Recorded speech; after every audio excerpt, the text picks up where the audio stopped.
is that the policies are all there. The government is conscious of the priorities that you have spoken about. In fact, in two provinces, both the province of Sindh as well as the province of Khyber Pakhtunkhwa, very progressive legislation has also come into the field. So we have laws as well as policies. Now, the first step that needs to be taken is for the proponents, the protagonists of the decisions that have been taken or have been made today, to approach the respective governments for enforcing those.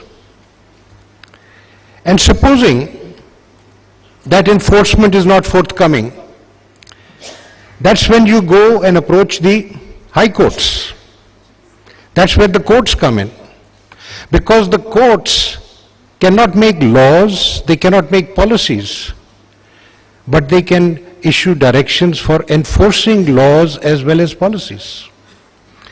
So right here, I'm not the High Court, but I know how judges feel. I have judges of the High Court sitting right in front of me, judges of the District Judiciary sitting right in front of me. We would all support the enforcement of laws. So remember that the way forward is for you to take the first step, and if nothing happens, if the government is reluctant, then the courts can be called in aid.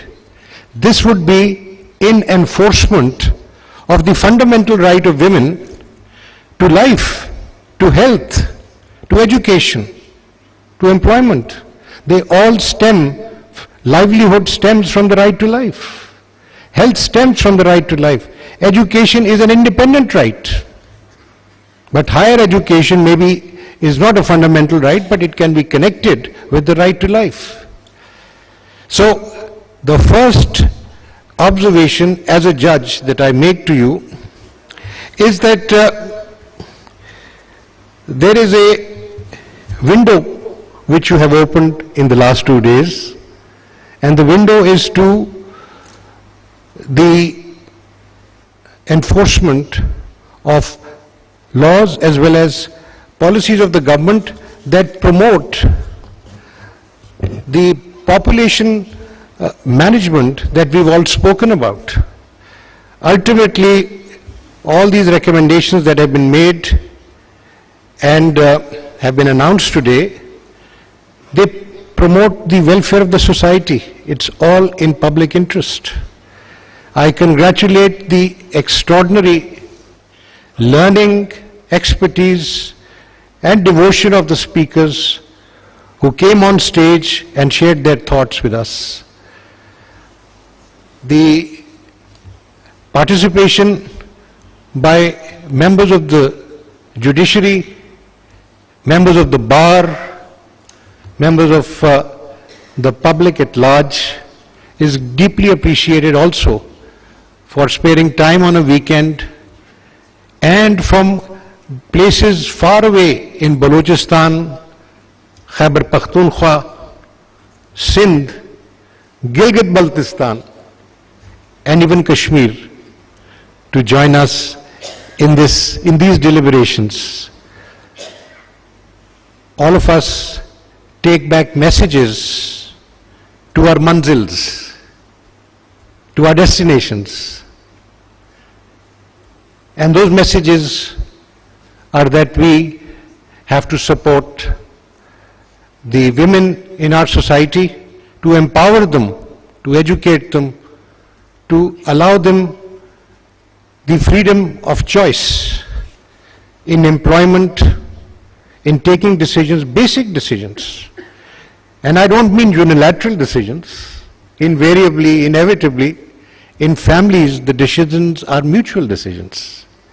But to become healthy partners in the family, healthy decision makers in the family. And all this would lead to a better society, a progressive society, and inshallah, an economically vibrant society.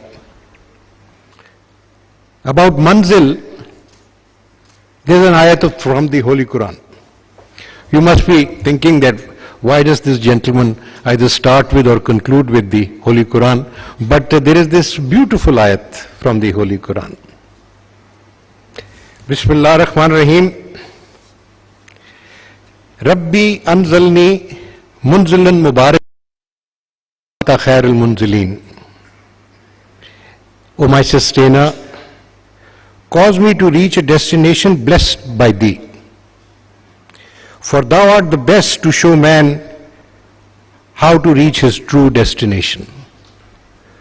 Let the destination selected by the Almighty for mankind, the best destination for mankind in this world, be chosen for us and for this society to progress, develop in terms of enlightenment, in terms of skills, in terms of production, in contribution to if you look at our preamble in the Constitution, we have a role to play even in the international world. That is one of the aspirations that our society has. I hope that the Almighty takes us to the beautiful destination, Munzilan Mubarakan. And I wish you all, as you go home, to Mubarak Manzils, so that we can get down to work with a positive mind and a happy heart. Ultimately, if you remember, I started my conversation with you yesterday as expressing the hope for a happy family. So let's go back to happy families, happy thoughts and happy times. God bless you all. नाज़रीन, supreme court में आबादी और वसाइल में तवाज़ुन से मुतालिक conference का इनेकाद। इख्तितामी सेशन से chief justice of Pakistan justice Umar Ata Bandial खिताब कर रहे थे। अपने खिताब में उन्होंने कहा कि सेहत और तालीम से मुतालिक कवानीन मुल्क में मौजूद हैं, मुल्क में कानून हर लिहाज से मौजूद है, मगर बात कानून को लागू करने की है, कवानीन के निफाज की है। अदालतें कवानीन और पॉलिसीज नहीं बना सकती, उनको लागू करने में अपना किरदार अदा कर सकती हैं। PTV news